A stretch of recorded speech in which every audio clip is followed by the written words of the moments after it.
పొట్టేళ్ళని కోసేవాడు రక్తం పడతాడు, ఆ రక్తాన్ని కూడా అమ్ముతాడు. 30 కేజీలు పొట్టేళ్ళని కోస్తే 30 కేజీలు 30 కుప్పలు వేస్తే 30 కుప్పలు 30 మంది తీసుకెళ్తారు. వాళ్ళకి పాపం లేదు. కానీ ఒకడు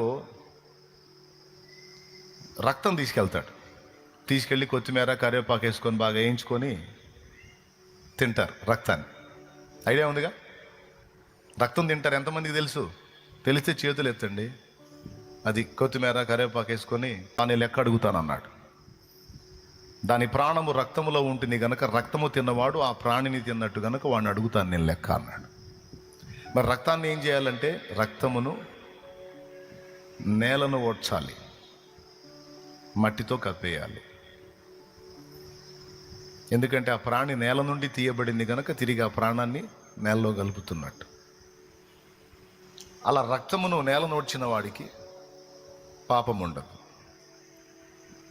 అర్థమైందా?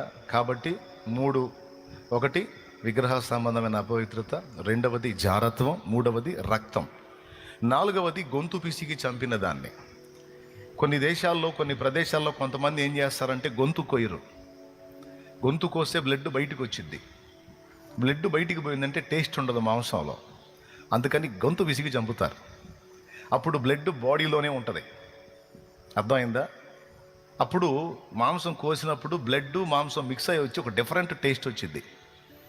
అందుకని కొన్ని ప్రదేశాల్లో గొంతు విసిగి చంపుతారు. సో అప్పుడు కూడా బ్లడ్ దానిలో ఉంటుంది కనుక అప్పుడు అది తిన్న వాళ్ళందరికీ వర్తించింది. కాబట్టి 4 విసర్జించాలి: విగ్రహ సంబంధమైన అపవిత్రత, జారత్వము, రక్తము,